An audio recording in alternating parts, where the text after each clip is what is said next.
Alors, j'ai intitulé mon intervention donc, les programmes scolaires, des instruments pour la cohérence de l'école. Je ne vais pas rentrer dans le détail évidemment des programmes, car je sais que vous avez sur votre table de chevet les 312 pages du bulletin officiel et que vous les relisez tous les soirs. Donc je vais plutôt rester sur l'arrière-plan de ces programmes, essayer d'expliquer un petit peu pourquoi ils sont là et dans quelle mesure ils contribuent à ce que j'appelle la cohérence de l'école. Alors peut-être un premier mot pour expliquer cette idée de cohérence qui va être un fil conducteur de mon intervention. C'est un terme qui est beaucoup employé par les linguistes. C'est un terme que tout le monde emploie, mais pour le définir un petit peu plus précisément, on peut se dire que la cohérence est ce qui caractérise un ensemble complexe par un certain nombre de propriétés. Il faut que les divers éléments qui composent cet ensemble complexe ne se contredisent pas entre eux, qu'il y ait des liens également entre ces éléments, qu'il y ait des connexions entre ces éléments, c'est-à-dire que certains éléments doivent appartenir, enfin certaines composantes doivent être reliées entre elles, et il faut surtout que l'usager puisse percevoir le sens de cet ensemble complexe. Or, l'école, on le sait, est un ensemble très complexe. Elle est faite d'éléments qui sont disjoints, qui sont extrêmement nombreux, et on ne saisit pas toujours le lien qu'il y a entre ces éléments, en particulier dans les périodes de changement, comme celle que nous vivons, et on ne saisit pas toujours le sens. C'est-à-dire que les usagers de l'école, et même les acteurs de l'école que nous sommes, ont des difficultés à avoir une vue d'ensemble de ce qu'est l'école et à percevoir où elle va. Dans les transformations récentes qui ont eu lieu, on peut dire que les programmes, et j'essaie de définir aussi ce que sont les programmes, vont être un de ces éléments qui va permettre à l'école d'aller vers sa mission et donc lui restituer un petit peu de son sens. Donc je vais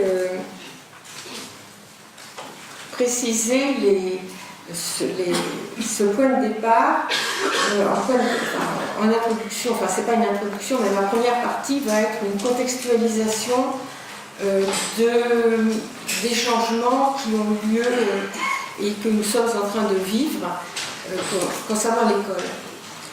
Le point de départ, c'est cette question qui est une question, je dirais, idéologique, politique, éthique, à laquelle il faut absolument que nous réfléchissions, qui est celle de la double mission de l'école.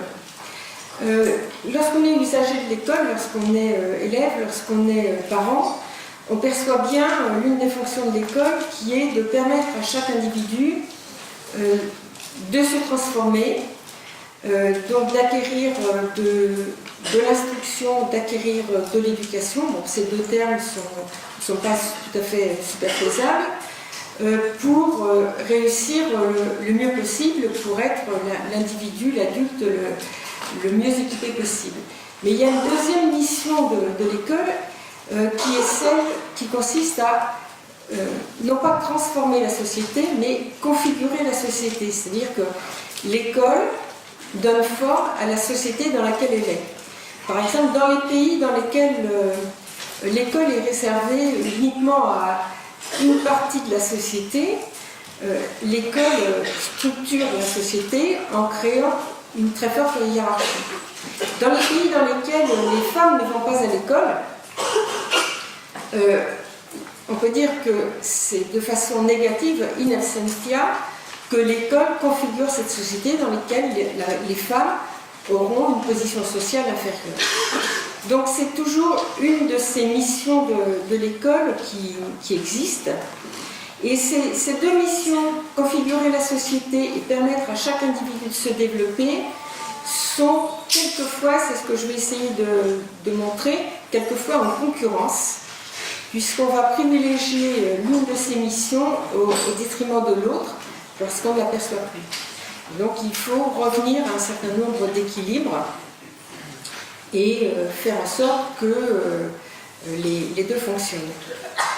Alors, cette préoccupation de l'école de configurer la société, elle n'est pas visible à l'usager, mais elle existe depuis toujours. C'est en effet une préoccupation historique de l'école. Quand on regarde très très rapidement l'histoire de notre école moderne, on voit qu'elle a été créée pas seulement à des fins d'éducation individuelle, mais également pour donner une certaine image de la société. Et nous sommes les héritiers de ces strates historiques qui sont superposées et qui continuent à infléchir notre manière de penser l'école. Au moment de la Révolution française, on crée, il naît l'idée d'une unification finalement de la nation par l'école.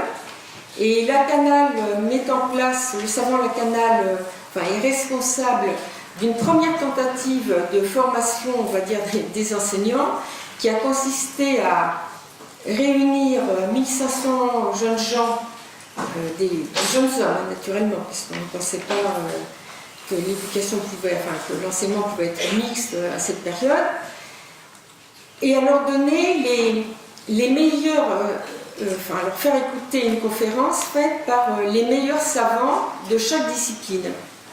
C'est une expérience qui n'a duré que quelques mois, qui a été un échec, parce que chacun de ces jeunes gens n'était pas du tout préparé à recevoir une conférence d'un très très haut niveau sur tous les sujets scientifiques, d'histoire intellectuelle, etc., qui pouvaient avoir lieu. Mais de cela, nous sommes héritiers d'une conception, on va dire, relativement descendante de la formation, avec cette idée de donner finalement une information scientifique de très haut niveau aux enseignants. Il n'y avait pas du tout d'idée de transposition, d'accompagnement pédagogique, etc. Au moment où Napoléon prend le relais, il introduit une deuxième dimension qui va être celle de la structure hiérarchisée de l'éducation nationale, avec des différences d'honneur accordées au niveau d'enseignement, considérant que l'enseignement supérieur est celui qui est le plus honorifique, et évidemment l'enseignement dans les petites classes est quelque chose qui est considéré comme étant beaucoup moins exigeant. Et il a fallu attendre vraiment plusieurs siècles, presque 2 siècles, pour qu'on commence à se dire qu'il y a une égale dignité dans les niveaux d'enseignement et qu'ils sont tous exigeants intellectuellement. Mais il reste dans l'arrière-plan intellectuel, disons, de l'ensemble de la population, et quelquefois même chez certains ministres, l'idée que certains niveaux d'enseignement sont moins exigeants que d'autres. Enfin, vous reconnaîtrez les allusions. La troisième strate, c'est celle de la responsabilité territoriale instaurée par Guizot, qui donc oblige chaque commune à entretenir un instituteur. Mais cela dit, il n'y a évidemment aucune contrainte pour être instituteur à cette époque-là, mais la contrepartie de la responsabilité territoriale, c'est la surveillance nationale par la création des corps d'inspection. Donc tout cela structure, on va dire, notre système éducatif avec cette idée de territorialisation et en même temps territoire national, mouvement très, très descendant, des responsabilités confiées à certains endroits. Et la dernière strate, qui est celle dans laquelle nous nous situons, c'est celle des lois républicaines de la Troisième République, avec Jules Ferry et cette idée de l'émancipation des individus, idée de hériter de la Révolution et surtout hériter des Lumières, émancipation de l'individu par l'instruction et l'éducation, une école qui est surtout construite pour échapper au pouvoir de l'Église, qui protège dans une certaine mesure la population par l'obligation scolaire, donc qui soustrait les jeunes enfants au travail, mais qui introduit aussi un pouvoir, disons, un pouvoir national qui prive l'école d'une certaine autonomie, et puis qui prive même la population d'une certaine autonomie, avec l'unification linguistique, puisque il y a tentative d'éradication des patois, interdiction en tout cas de les parler à l'école. Et vous savez que c'est une idée qui circule encore, puisque en 2004, le rapport Benisti, disons, préconisait, était beaucoup plus fort qu'une préconisation, mais estimait que le fait de parler dans les foyers une langue autre que le français était une source de désordre. Et dans certains projets pour l'école future, il y a encore cette idée de supprimer les enseignements des langues et cultures d'origine des élèves et de faire en sorte qu'on ne parle que le français. Je ne vois pas d'ailleurs comment on peut faire cela, mais cette idée, c'est une idée encore, ça fait partie des idées qui continuent à circuler. Alors, cette école d'autrefois, elle nourrit aujourd'hui des représentations idéalisées et l'idée que autrefois c'était mieux, autrefois c'était vraiment bien. C'est une idée qui est défendue par un certain nombre d'intellectuels qui évidemment ont été, comme nous le sommes tous, on va dire, ici dans cette salle, promus par l'école. Et puisque nous avons atteint un certain niveau, c'est que l'école est nécessairement bonne, puisqu'elle nous a distingués. Donc, cette idée, cette représentation qu'on peut avoir de l'école ancienne, qui avait un certain nombre de bonnes choses et un certain nombre de mauvaises choses, circule encore et nourrit l'image qu'on peut avoir de cette école. Alors, c'est évidemment pas de ce point de vue-là que je vais me placer. Je vais essayer de montrer que dans certains de nos héritages, il y avait des choses qui étaient bonnes, des choses qui étaient moins bonnes, et qu'il faut revenir, et que par certains côtés, nous faisons mieux que l'école ancienne. Je crois que l'école française, il faut le dire, parce qu'on passe son temps à taper sur l'école française est très bonne, mais il y a un certain nombre de choses qui ne fonctionnent, qui doivent absolument être améliorées. Alors, je poursuis ici, c'est la dernière image de comparaison avec le passé. Après, je ferai une comparaison plutôt internationale. Si on regarde les anciennes missions de l'école, qui sont celles auxquelles se réfèrent les contempteurs de l'école moderne, on voit que l'école d'autrefois réussissait très bien quelque chose qui consistait à donner un fonds culturel commun à l'ensemble de la population, en apprenant à l'ensemble de la population à lire, écrire, compter. Cette éducation première, disons globalement, a permis une élévation générale du niveau de connaissance de la population et une unification. Sans rentrer dans les détails, c'est vrai que cette école a bien respecté cela. Et nous sommes dans cette ligne. Maintenant, est-ce que l'école d'autrefois assurait véritablement des transformations sociales, assurait la promotion sociale, c'est-à-dire est-ce que le fait d'être instruit permettait à quelqu'un d'échapper à son destin social prévu, c'est-à-dire ce que son origine lui promet d'atteindre en fonction donc de la classe sociale de ses parents. En réalité, il y avait, même s'il y a eu une élévation générale du niveau de connaissance. Il y avait très peu de promotion sociale, on sortait très peu, disons, de son milieu d'origine.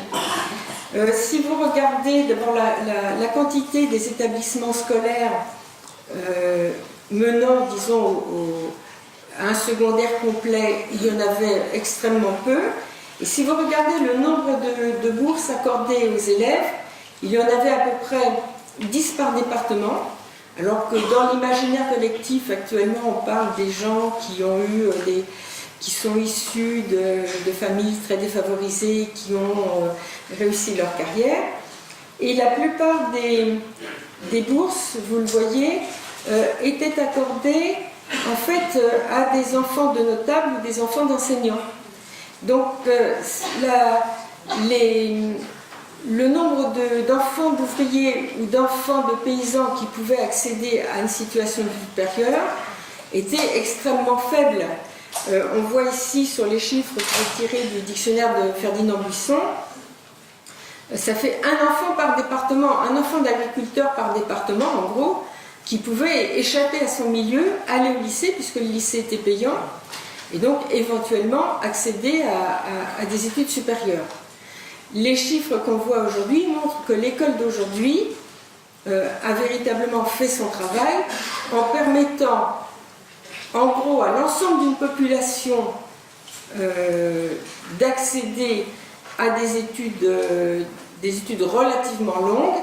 C'est pour ça qu'on parle aujourd'hui de scolarisation jusqu'à 18 ans, c'est quelque chose qu'on envisage parce que ça correspond à une réalité sociale. 60% des élèves aujourd'hui qui sortent de 3e vont en lycée d'enseignement général ou technologique, et 34% des élèves qui sortent de 3e vont en formation professionnelle. Donc on abandonne assez peu les élèves et on les mène jusqu'au bout. Cependant, je reviens maintenant toujours à la mission de configuration de la société. Notre école connaît, même si elle parvient à mener les élèves, l'ensemble d'une classe d'âge à un niveau relativement élevé d'études, elle crée des disparités absolument énormes entre les élèves du point de vue de la performance. Les chiffres de PISA font apparaître une spécificité française qui concerne donc l'écart entre les performances des meilleurs et des moins bons en fonction du milieu socio-économique dont ils sont issus. Dans tous les pays du monde, on sait que les élèves qui sont issus d'un milieu favorisé réussissent mieux que les élèves qui sont issus d'un milieu défavorisé. Bon. Mais en France, cet écart est extrême. Lorsque les résultats de PISA apparaissent, les journalistes s'intéressent surtout à la comparaison des moyennes.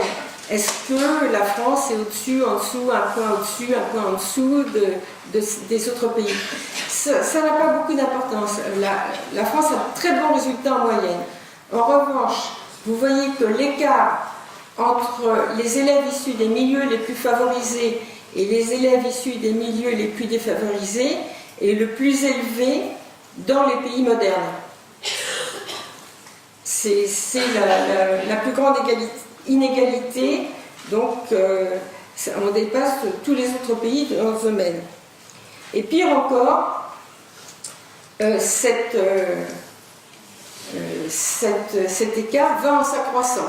C'est-à-dire qu'on sait faire les choses très bien pour les élèves qui réussissent bien et qui sont issus d'un milieu qui les protège, et on a de plus en plus de difficultés vis-à-vis des élèves qui sont issus de milieux défavorisés.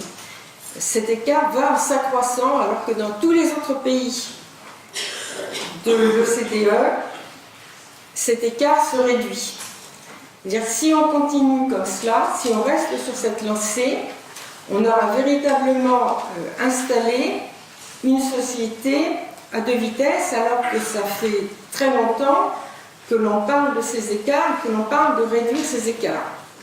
Alors, il faut essayer de voir d'où viennent ces écarts et comment finalement l'école les construit et comment aussi on peut essayer de répondre à cela en essayant de revenir, de réactiver les finalités de l'école qui sont de s'occuper de tous les élèves et de finalement configurer la société d'une certaine façon et pas du tout une société avec des écarts comme on est en train de le faire. Alors il y a plusieurs causes.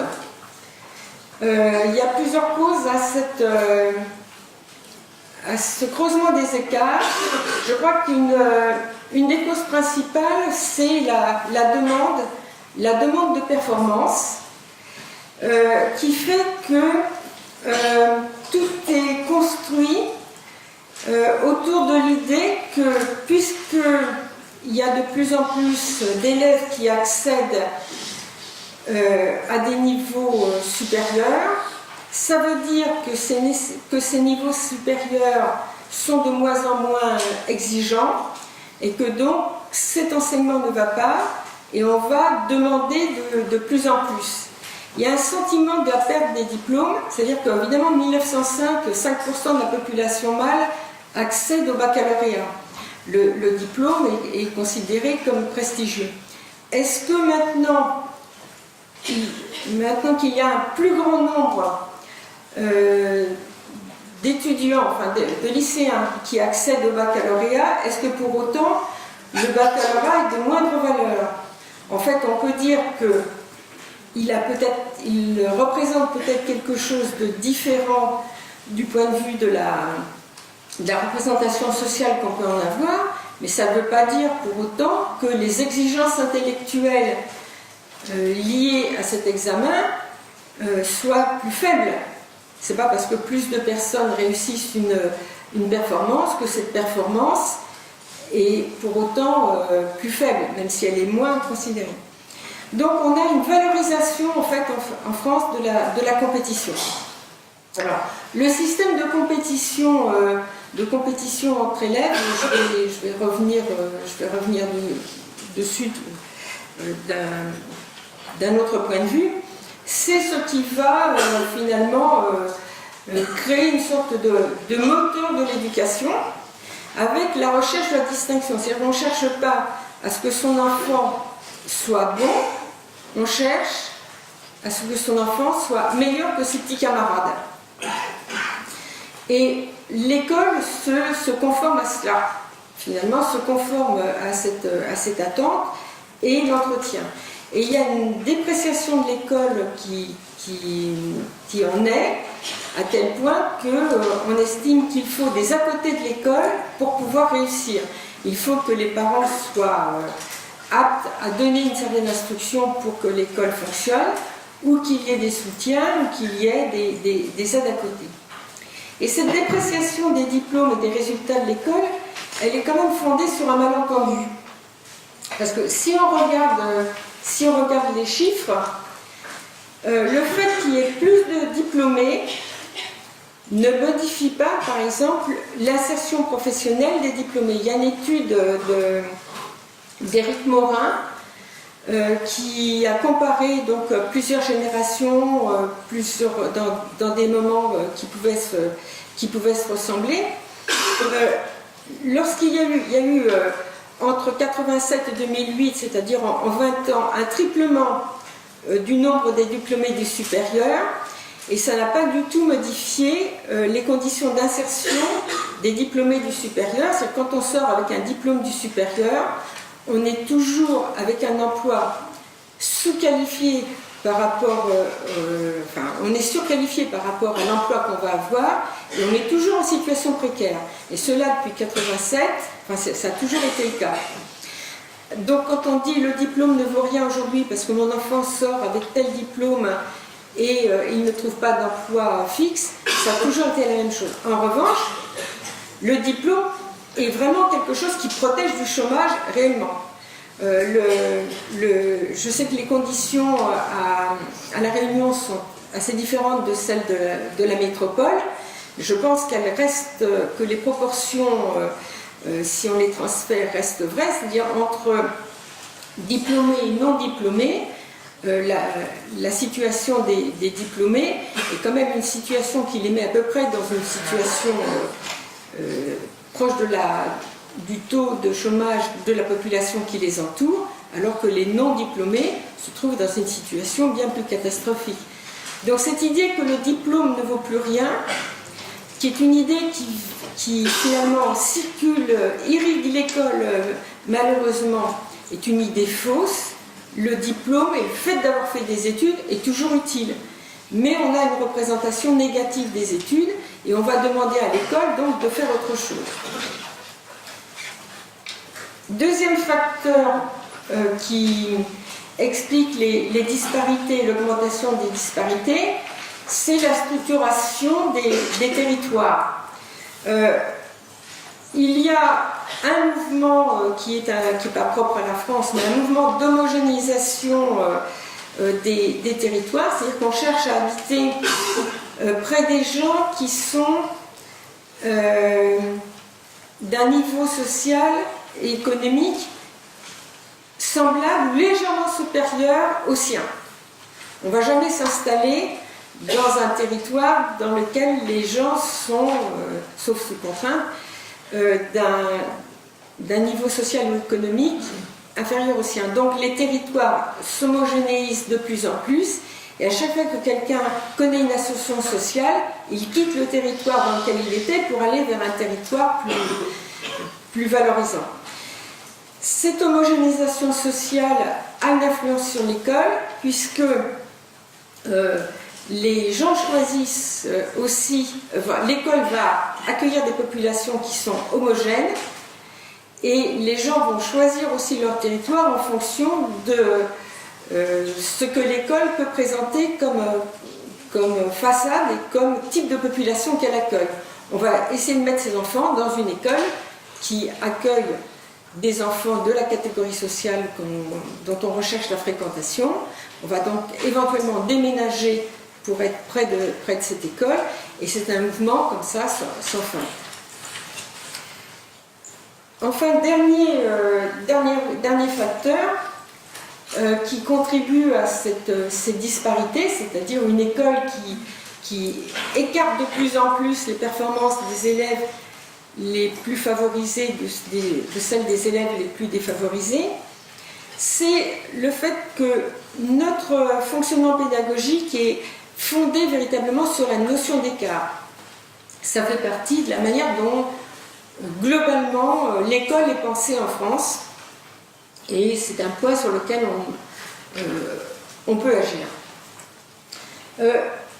La tradition, alors j'ai appelé ça une conception défectologique, c'est un terme que j'ai emprunté à la médecine, c'est-à-dire que nous avons une tradition, ça c'est vraiment une tradition française, elle n'est pas présente dans d'autres systèmes scolaires, une tradition qui consiste à rechercher les défauts.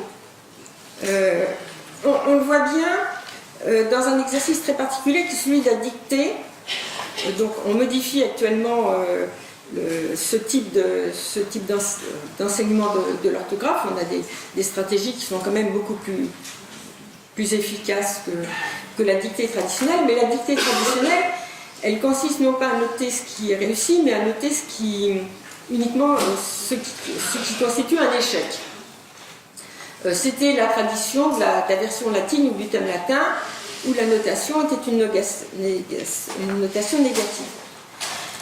Autre facteur également, l'usage de la compétition. Alors, l'usage de la compétition a été à un certain moment un progrès, ça a été introduit par les jésuites, parce que l'enseignement a longtemps été fondé sur la sanction négative, sur la punition. Les jésuites ont introduit l'idée des mules, et donc l'idée de compétition entre élèves. Cette idée de compétition, qui est donc considérée comme un moteur de l'apprentissage, finalement elle empêche que se développe, elle est en concurrence avec l'idée qu'on peut être en compétition avec soi-même. On est toujours en compétition contre ses camarades de classe. Autre particularité, la valorisation de la précocité. Au moment où, en 1905, Alfred Binet écrit Les idées modernes sur l'école, il montre qu'il faut être attentif au fait qu'on a des performances différentes selon l'âge, puisque les classes, c'était souvent des classes dans lesquelles il y avait des enfants qui avaient des tranches d'âge extrêmement diverses, qui appartenaient à des tranches d'âge extrêmement diverses. Et à partir de ces travaux, on a établi le QI. Mais alors que les repères développementaux nous donnent des indications, disons, sur des grandes tranches d'âge, qui sont des tranches qui correspondent à 2-3 ans à peu près, on a l'habitude de prendre comme repère, on a pris l'habitude de prendre comme repère la performance la plus élevée et de considérer que ce qui est important, c'est d'atteindre le plus tôt possible la performance la plus élevée concernant la tranche à laquelle on appartient. Donc c'est très... On sait que par exemple, pour déplacer un peu le problème, les enfants vont commencer leur premier pas entre 11 mois et 30 mois. Eh bien, si un enfant marche à 11 mois, c'est absolument merveilleux. On est désespéré s'il fait ses premiers pas à 2 ans. En fait, qu'il fasse ses premiers pas à 11 mois ou à 2 ans, ça ne changera rien dans son devenir. Si à 4 ans il n'a jamais fait ses premiers pas, c'est vrai qu'il y a un handicap, il y a un déficit, il y a quelque chose qui se passe.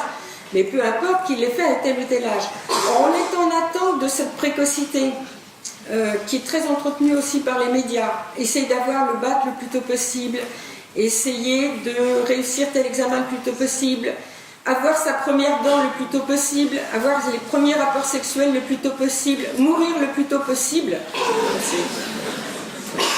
Donc on a un déplacement finalement des repères de performance parce qu'ils sont imaginés par rapport à un âge qui correspond à certains individus, qui ne correspond pas à l'ensemble d'une population, et parce qu'on prend aussi comme repère toujours la performance la plus élevée. Alors qu'on doit regarder finalement, pour comprendre comment fonctionne la formation d'un individu, des tranches d'âge, d'où la nécessité des cycles. Et puis, notre système est fait de discontinuité avec des ruptures entre les écoles. C'est pour ça qu'il fallait réagir. Donc, on va reprendre, j'en reviens maintenant à la question des finalités. On va reprendre le mot de Condorcet qui dit que l'inégalité d'instruction est quelque chose qui a un effet important sur la structuration de la société, puisque c'est ce qui va introduire, ce qui va permettre la tyrannie. Et la loi de 2013, la loi sur la refondation, reprend comme objectif l'objectif que nous fixait Condorcet, qui est de lutter contre les inégalités sociales et territoriales en matière de réussite scolaire et éducative. Et c'est pour ça qu'un ensemble de mesures ont été prises avec l'arrière-plan que j'ai indiqué, c'est-à-dire cette école qui crée des disparités. Il faut examiner les sources de ces disparités et proposer quelque chose de systémique qui réponde à cela. Donc ce n'est pas un ensemble de mesures disjointes, c'est quelque chose qui essaie de répondre par différents moyens à cette question de cette disparité qui cause finalement qui cause énormément de problèmes. Alors pour cela, les programmes vont être l'un des instruments, et un instrument privilégié, parce que les programmes, c'est quelque chose qui est, disons, relativement lisible par rapport à ce qu'est un système. C'est quelque chose qui est communicable et quelque chose qui va guider l'action ordinaire.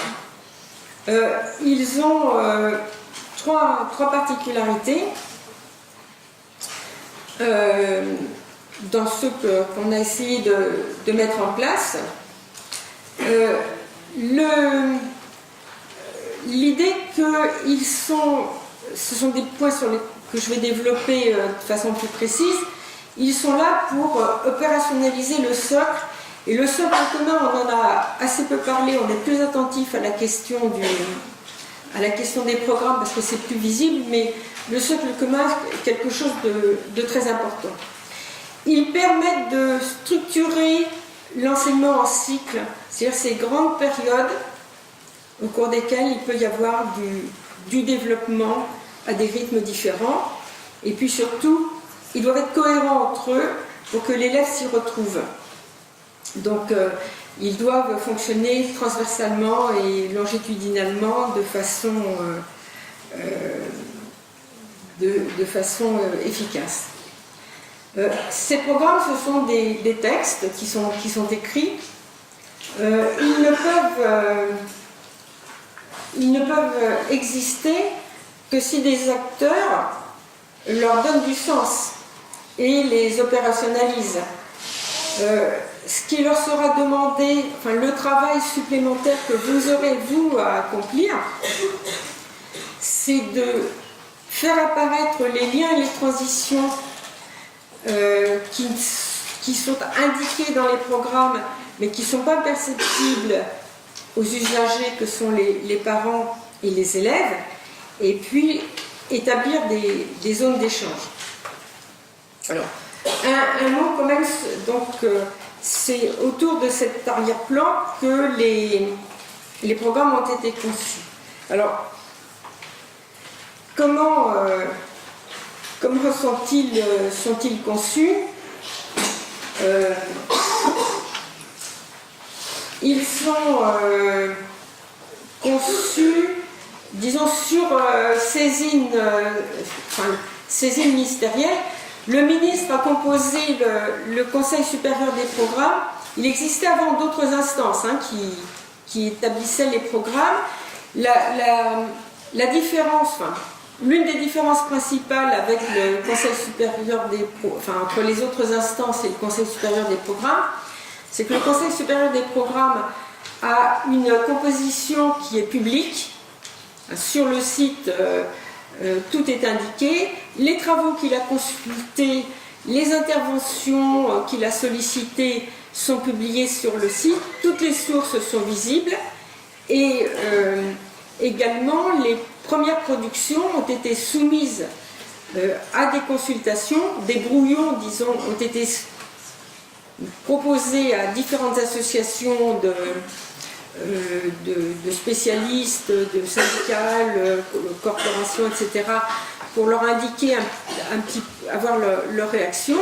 Il y a eu une consultation nationale et il y a un retour. Donc ça, c'est le mécanisme de fabrication. Un mot aussi sur la composition du Conseil supérieur des programmes. Il n'est pas fait de spécialistes disciplinaires. Il est fait de 12 personnalités nommées par le ministre et de 3 députés, 3 sénateurs nommés par leur père en fonction de leur intérêt pour l'éducation et des équilibres politiques, donc qui représentent la société civile, et 2 membres du Conseil supérieur, enfin du Conseil économique et social, qui représente également cette instance.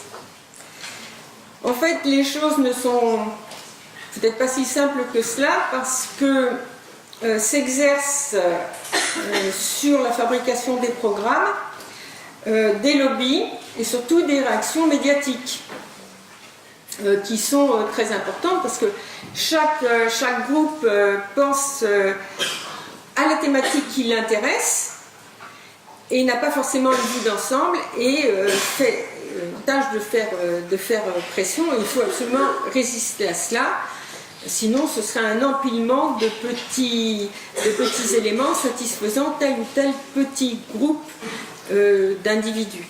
Alors les réactions médiatiques, vous savez, sont pas très faciles. Si vous pensez au fait que aux réactions par exemple sur ce qui a été appelé la réforme de l'orthographe et qui est simplement la mise en place de l'orthographe rénovée telle qu'elle a été adopté par l'Académie française en 1990, il y a 26 ans de cela. Ça crée toujours des réactions épouvantables, avec des choses qui sont dites dans les médias qui présentent une situation catastrophique du type « on n'enseignera plus l'orthographe à nos enfants, on écrira en orthographe phonétique », jusqu'à quasiment des menaces de mort qu'on a pu recevoir au Conseil supérieur des programmes pour avoir détruit la culture occidentale. Donc, voilà, il faut agir dans ce climat. C'est-à-dire qu'on a travaillé face à des contraintes choisies, c'est-à-dire cette idée de cohérence, d'articulation, de mission. C'était le choix pour élaborer les programmes. L'idée aussi qu'on a une offre, on travaille avec ce que la recherche peut nous apporter. La recherche, alors, à la fois la recherche universitaire sur ces questions, mais aussi les expériences pratiques des enseignants qui constituent des ressources immédiates. On sait, on a un certain nombre il y a notamment les rapports d'inspection, mais on sait qu'il y a dans certains domaines une expérience pratique des enseignants qui constitue une ressource sûre. Mais dans certains domaines, on a relativement peu de ressources disponibles. Il y a des pans entiers sur lesquels on n'a pas forcément de savoir disponible. Les contraintes imposées sont les contraintes institutionnelles. L'école est fabriquée d'une certaine façon, mais il y a des héritages et il y a la demande sociale. Des programmes ne peuvent pas tout transformer. On ne peut pas complètement modifier les choses. Imaginons qu'on décide que telle discipline commence à s'enseigner au niveau du lycée, par exemple, tel ou tel élément. Ce serait absolument inacceptable socialement. Il a fallu donc travailler avec ce contexte, c'est-à-dire des principes d'acceptabilité, des principes pragmatiques, et puis des idéaux pour essayer de transformer les éléments.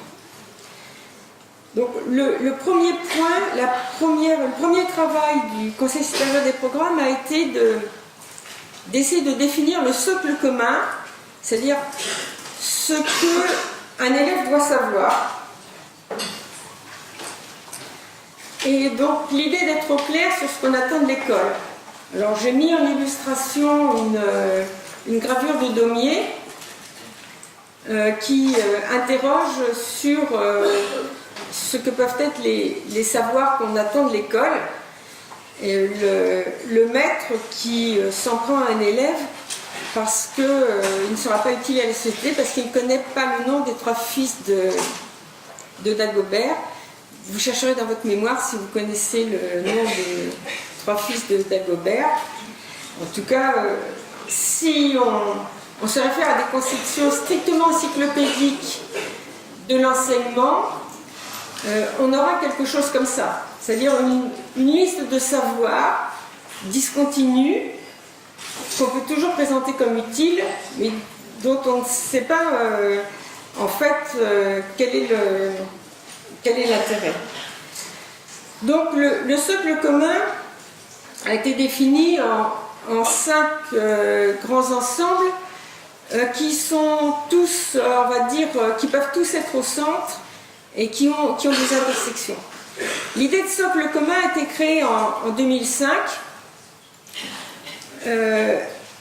C'est une idée tout à fait intéressante, mais qui a connu, dont la réalisation a été, la première réalisation a été assez problématique. D'abord parce qu'elle vient en doublon des programmes, elle ne s'accordait pas avec les programmes. Elle était d'une complexité extrême. Certaines des composantes étaient, on va dire, semblables à des disciplines, étaient à peu près au niveau de discipline, d'autres étaient pluridisciplinaires. Dans les compétences, certaines étaient des micro-compétences extrêmement précises, d'autres au contraire des macro-compétences extrêmement larges. Donc ça donnait un instrument extrêmement peu facile à utiliser, dont on reconnaissait l'intérêt, mais dont on ne voyait pas le fonctionnement. Cette idée donc a été revue avec l'idée qu'il fallait vraiment des grands ensembles en se demandant, pour répondre à cette question, qu'est-ce que l'école va apporter à un élève. J'ai mis ici par égocentrisme les langages au milieu, mais on pourrait très bien mettre au milieu les méthodes et outils pour apprendre, ou bien les représentations du monde et l'activité humaine, ou bien la formation de la personne et du citoyen.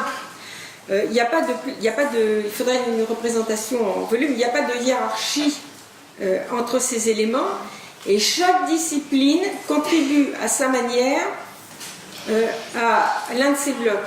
Alors certaines disciplines contribuent très fortement,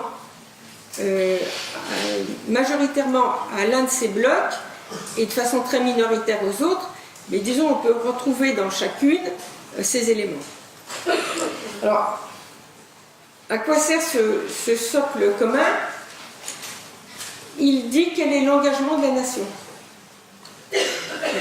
La nation s'engage au sortir de la scolarité obligatoire, les élèves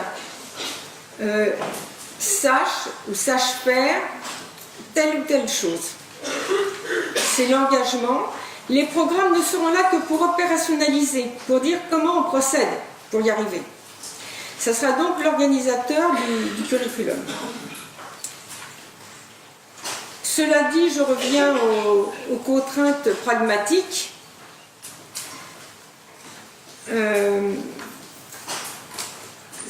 Par rapport à cet édifice, il y a un certain nombre de problèmes réels. Le fait que la scolarité obligatoire ne coïncide pas avec le cycle 4, la scolarité obligatoire est définie en termes d'âge, elle est définie par l'âge de 16 ans. Le cycle 4 n'est pas défini en termes d'âge, il est défini en termes d'années d'études. Que faire, notre problème, que faire des élèves qui n'auront pas atteint le niveau exigé pour le socle à la fin de la scolarité obligatoire? Si c'est un engagement de la nation, il va falloir qu'on trouve quelque chose pour permettre à ces élèves de l'atteindre, pas forcément dans les années qui suivent, mais au moins au cours de leur existence, puisque c'est un engagement de la nation. Donc ça, c'est encore à penser. C'est quelque chose qui n'est pas fait, c'est un chantier. Autre problème, la triple sanction du cycle 4. Alors, il y a maintenant, depuis cette année, une cohérence établie entre le DNB, le Diplôme national du brevet, et le socle. Il reste des zones de discontinuité, et surtout pour les élèves, l'évaluation du cycle 4, c'est l'orientation. C'est la classe, l'établissement dans lequel ils vont aller par la suite. Donc là, il y a des éléments sur lesquels il faudra réfléchir. Et enfin, bon, les pressions s'étant exercées, l'évaluation du socle se fait avec une compensation, alors que le Conseil supérieur des programmes aurait souhaité qu'il n'y ait pas de compensation entre les 5 blocs.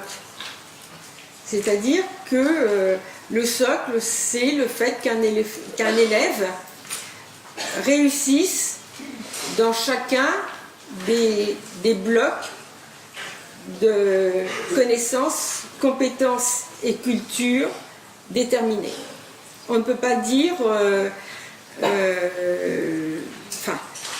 si on est vraiment dans la perception de la construction d'un futur jeune adulte, il faut qu'il réussisse tout. Bon.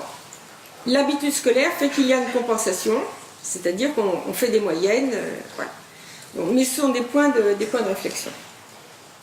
Alors, les programmes tracent le parcours pour permettre justement aux élèves d'atteindre cela. Ils sont faits pour la première fois par cycle. Alors c'est vrai que ça dérange toutes les habitudes, des habitudes qui sont pas qui ont un fondement.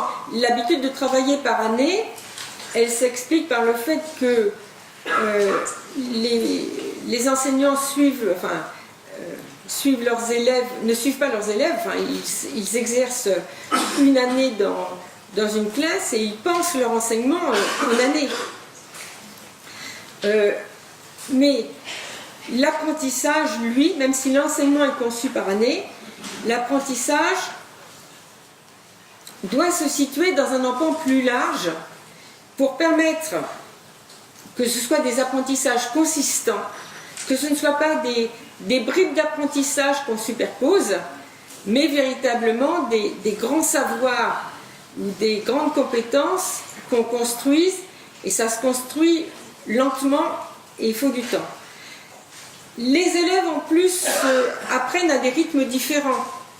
Si on prend l'exemple emblématique de la lecture, certains élèves seront, on va dire, manifesteront une certaine capacité de lire au mois de janvier de la classe de CP, et pour d'autres élèves, il faudra au moins 2 ans pour qu'ils arrivent à comprendre comment ça fonctionne et avoir une certaine fluidité dans la lecture.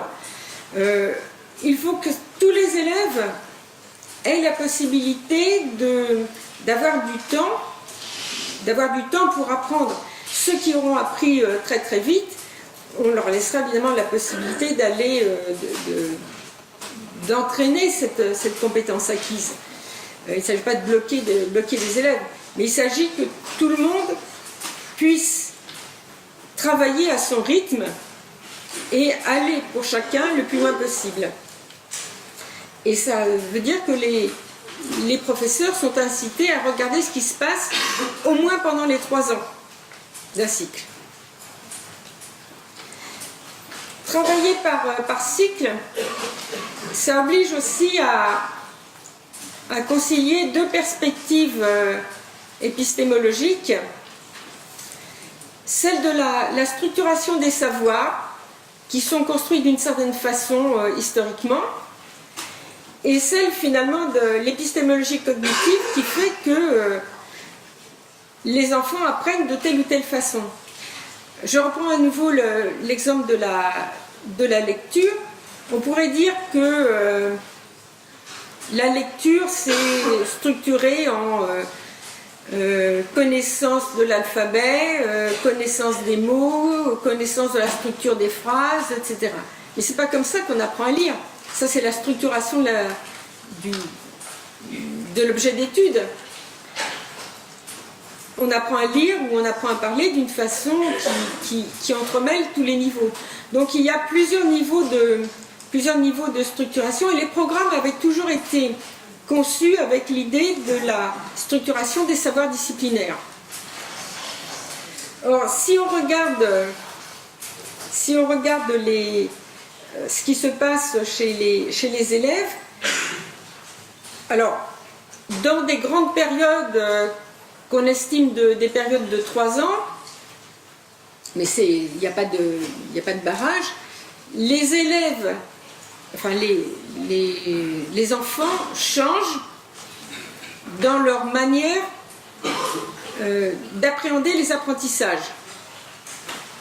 La période de la maternelle, c'est la période au cours de laquelle elle est caractérisée par 2 éléments. C'est la période au cours de laquelle se produisent les apprentissages du plus haut niveau d'abstraction, même s'ils sont faits à partir du concret. Par exemple, lorsque nous sommes adultes, que nous apprenons quelque chose de nouveau, nous apprenons un certain nombre de catégories. Le jeune enfant, il apprend ce que c'est qu'une catégorie. Il apprend la notion de catégorie. Il apprend la notion de règle. il apprend la notion de connexion entre les éléments. Donc ce sont des apprentissages beaucoup plus abstraits qui sont faits à partir d'expériences sensorielles, pratiques, etc. Donc là, on peut dire que, paradoxalement, contrairement à ce qu'on pense, c'est le moment vraiment de la construction de l'abstraction. Même si les facultés d'abstraction elles-mêmes naîtront plus tard. Autre caractéristique, quand l'enfant entre en maternelle, il a spontanément l'envie d'apprendre des choses, parce que tout être humain cherche à apprendre. Quand il sort de maternelle, il sait à quel moment on est en train de lui enseigner quelque chose et il peut adhérer à ce projet et être capable de reconnaître qu'il est en situation d'apprentissage, ce qu'il ne savait pas avant. Le grand changement en cycle 2, c'est l'entrée dans la culture de l'écrit, c'est-à-dire la possibilité d'accéder au savoir par l'écrit. L'écrit va permettre de connaître, d'accéder à de nouveaux savoirs et de stabiliser, d'expérimenter de nouveaux savoirs. C'est un changement épistémique extrêmement important. Le cycle 3, sur lequel je reviendrai plus précisément, c'est le moment de l'installation d'une certaine autonomie. L'enfant va reconnaître véritablement un certain nombre de domaines, et c'est le moment où il vit les débuts de l'adolescence. Et le cycle 4, l'élève identifie des disciplines et sait que ces disciplines organisent les savoirs à ce moment-là, et il sait véritablement qu'il y a des spécificités intellectuelles, méthodologiques des disciplines, alors qu'avant c'était plus passif. Donc les programmes ont été conçus en fonction de ces 4 grands principes que je rappelle là. Le socle que j'ai indiqué, mais également l'idée que le programme est conçu depuis la maternelle, qui est hors socle, jusqu'à la fin de la 3e, avec une cohérence longitudinale, ce qui n'était pas le cas avant parce que les programmes étaient fabriqués par des instances qui ne communiquaient pas entre elles. Un exemple pour illustrer cela, la terminologie grammaticale est la même tout au long de la scolarité obligatoire. Certes, le niveau de définition des concepts n'est pas le même et on n'apprend pas les mêmes choses au cours préparatoire et en 3e. Mais le métalangage qui sera, les termes techniques qui sont donnés aux élèves resteront les mêmes et les définitions qui sont sous-jacentes seront les mêmes tout au long de la scolarité. Cohérence également entre les différentes composantes disciplinaires de chaque cycle. Ce n'est pas une correspondance année par année, mais ce qui se fait dans un champ disciplinaire a à voir avec ce qui se fait dans un autre champ disciplinaire à l'intérieur du cycle. En revanche, l'articulation plus précise, elle sera à faire par les enseignants. Mais les programmes donnent les outils pour cela. Et dernier point caractéristique, lien indissoluble entre compétences et connaissances. Dans une première rédaction des programmes, on avait essayé de séparer compétences et connaissances en faisant 3 colonnes. Compétences, qui est ce à quoi on doit arriver, les connaissances nécessaires, et puis des exemples d'activités, de situations pédagogiques permettant de travailler cela. Mais en regardant de plus près, on s'est aperçu que c'était vraiment indissolublement lié, connaissances et compétences. des compétences ne peuvent s'installer que s'il y a certaines connaissances qui les nourrissent. Donc, ça se traduit dans les programmes par une formulation dans laquelle la compétence est exprimée au moyen d'un infinitif, hein, faire telle ou telle chose. Au début, on avait écrit savoir faire telle ou telle chose. On s'est dit non, c'est toujours le terme savoir, il devrait être partout. Donc, ça sera faire, je sais pas, rédiger un texte présentant telle ou telle caractéristique, et on voit la liste des savoirs qui sont mobilisés pour cela. On a essayé également de faire en sorte que les programmes permettent aussi le dialogue entre enseignants et incite à réfléchir à la place de ce qu'on enseigne dans l'ensemble de la construction qui sera proposée à l'élève. Car chaque professeur, ou pour le second degré, je dirais chaque professeur, pour le premier degré, chaque segment disciplinaire, chacun en sent la nécessité. Mais il faut réfléchir à la manière dont cet apprentissage-là contribue à ces grands ensembles. Donc dans les programmes, il y a 3 parties. Le volet 1 qui normalement est destiné au grand public. Je dis normalement, c'est dans notre volonté, il est destiné à la fois au grand public et aux enseignants qui ne sont pas de ce cycle-là. Pour savoir ce qui se passe dans un cycle. Donc il va définir globalement ce qu'est le cycle. On s'est aperçu que ce sont des outils très professionnels, très difficiles à lire par les gens qui ne sont pas des enseignants. On travaille à nos prochaines réunions sont sur la vulgarisation de cela. Il y a, je crois, Canopé qui vient de sortir des programmes pour tous. Je ne sais pas comment ça... Et là, on va essayer de faire le socle pour tous aussi. Enfin, essayer d'avoir un peu plus de communication non professionnelle. Le volet 2, c'est la contribution des enseignements au socle. Et là, je crois que ça doit être un lieu de dialogue. Et puis le volet 3, c'est ce que les enseignants vont regarder tout de suite. Il y a des exemples de situations. Hein, on va tout de suite aller de ce côté-là. Mais ça serait bien d'avoir une vue d'ensemble à chaque fois. C'est vrai qu'il y a des situations qui sont proposées, mais elles ne prennent sens que dans cet ensemble. Il faut les recontextualiser. Toujours dans l'opérationnalisation, la tâche importante, il y a 2 tâches que je vais vous proposer. Faire en sorte que faire exister ce cycle 3.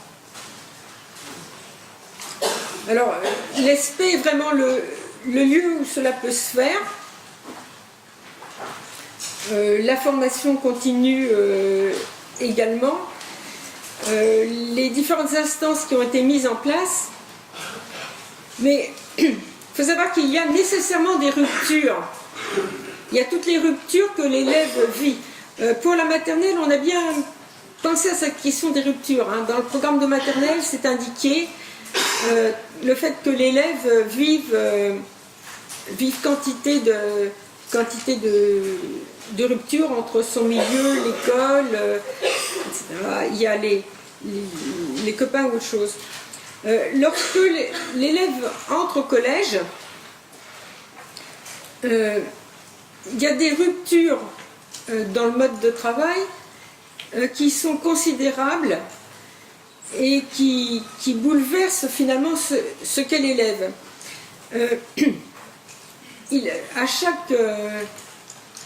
À à chaque heure, il change de discipline, mais cela, il le connaissait dans le primaire, et il change de maître, et il change très souvent de salle de classe. Ça veut dire que le point fixe de repère pour un adolescent qui entre en 6e, c'est le groupe de pairs, c'est le groupe de camarades. C'est ça son repère, ce sont ses copains. Il faut parvenir à ce que l'école offre autre chose comme point de repère que les copains. Et donc il faut préparer l'élève à avoir d'autres repères et à créer d'autres liens. Cela, ça ne peut se faire que si les professeurs du premier et du second degré travaillent ensemble et que dans le second degré, on monte le lien avec ce qui s'est fait dans le primaire. Les programmes le proposent, mais il faut vraiment le penser comme cela, en sachant que des enseignements vont être repris tout au long du cycle. Il y a des éléments qu'on va voir en CM1, qu'on va refaire en CM2 et qu'on va revoir en 6e. Si on prend l'activité écrire un texte, écrire une rédaction, c'est la même activité qu'on poursuit tout au long de la scolarité. Il faut essayer d'avoir des accords méthodologiques pour à la fois introduire de la progression et en même temps introduire de la cohérence. Alors ça, les programmes donnent quelques éléments, mais c'est vraiment dans l'opérationnalisation pratique que ce doit être fait, ça doit être pensé en équipe. Donc, je vous invite à examiner ces zones de partage. J'ai distingué pour moi 5 zones d'échange entre enseignants. Et cela, les programmes, évidemment, ne le montrent pas. Les programmes sont des textes qui servent d'instruments de travail. Et tout cela est à faire. Les deux grandes zones, enfin il y a 2 zones qui sont facilement identifiées. La zone disciplinaire, en français, maths, peu importe. L'idée, c'est qu'à l'intérieur d'un cycle, tous ceux qui enseignent le français, tous ceux qui enseignent les maths, etc., à une même population d'élèves, se mettent d'accord entre eux sur un certain nombre de points. Qu'ils regardent quelle est la progression de l'élève. Donc il est très important de regarder les attendus du cycle précédent et les attendus de fin de cycle. Parce qu'on ne doit pas se fixer comme attendu les attendus du cycle suivant. Or, c'est un peu la tendance de se dire que en maternelle, ils devraient savoir lire. Il y a même dans des projets politiques l'idée qu'ils devraient savoir lire tous à 5 ans. Dans une émission de débat, j'ai entendu à laquelle je participais, une orthophoniste expliquer que des enfants étaient perdus parce qu'ils ne savaient, définitivement perdus parce qu'ils ne savaient pas lire à la fin de leur CP, donc leur avenir était condamné. Donc il faut se dire que l'objectif de la lecture, c'est la fin du cycle 2. Voilà. C'est pas le CP. Que des enfants sauront lire au CP, l'important c'est qu'ils sachent tous lire à la fin du cycle 2. Donc, si on ne veut pas revenir à cette course au plus que j'ai présenté au début, les attendus de fin de cycle qui sont quand même très exigeants, qui correspondent à ce qu'on sait qu'un élève de cet âge-là peut atteindre, c'est ce qu'on se fixe, sans interdire aux élèves qui vont plus vite, qui vont plus loin, d'y aller, mais pour sa classe, ce qu'on se fixe, c'est cela. Deuxième élément de partage, tout ce qui est les contacts entre disciplines. Et là, il faut aider les élèves à relier les savoirs entre eux. Je donne ici un exemple. Sciences et technologies au cycle 3, par exemple, il y a 4 champs. Les élèves vont donc apprendre des éléments qui concernent matière, mouvement, etc., le vivant, les matériaux, la planète Terre. Ça sera 4 dans leur classeur, dans leur cahier, ça sera 4 chapitres dans les ouvrages qu'ils vont manipuler, ce sera 4 chapitres qui ont leur unité. Leur montrer à un certain moment que quand on travaille sur le vivant, qui est le thème 2, ça va permettre de comprendre le thème 4, les êtres vivants dans leur environnement. Que ce ne soit pas disjoint. C'est à la fois des savoirs spécialisés et leur montrer à certains moments les liens entre ces savoirs. Et puis établir des liens avec les autres matières qui sont à côté. Avec la géographie, parce que ça, c'est sciences et technologies. En géographie, ils voient des éléments comparables. Leur montrer comment ça se relie et comment c'est spécifique. On n'apprend pas de la même façon en technologie et en géographie. Ce ne sont pas les mêmes méthodes. Il n'y a pas le même arrière-plan scientifique, théorique, il n'y a pas les mêmes concepts derrière. En revanche, il y a un objet d'étude qui est partagé. Et montrer que cet objet d'étude peut être étudié de 2 façons différentes et complémentaires. Alors, c'est à faire de façon pratique, c'est quelque chose qui est à créer, parce que ça n'est pas dans les programmes, c'est vraiment dans l'outillage didactique qu'on va mettre en place. Et ça, c'est un chantier, l'un des chantiers que je vous propose. Voilà. Autre point, il y a des zones qui sont pluridisciplinaires, qui sont donc qui ne doivent pas être confisquées par une discipline. J'ai pris l'exemple de l'histoire des arts. Dans les programmes, il se trouve que le chapitre Histoire des arts est situé, je crois, après le chapitre Art, je crois, ou après il me semble que c'est après le chapitre 1. On a eu beaucoup de mal à le placer. On a eu beaucoup de mal à mettre l'ordre des chapitres, parce que tout ordre est interprété comme une hiérarchie. Donc, on s'est demandé à un moment s'il ne fallait pas mettre français et maths tout à la fin, pour être sûr qu'on ne dise pas il y a des disciplines.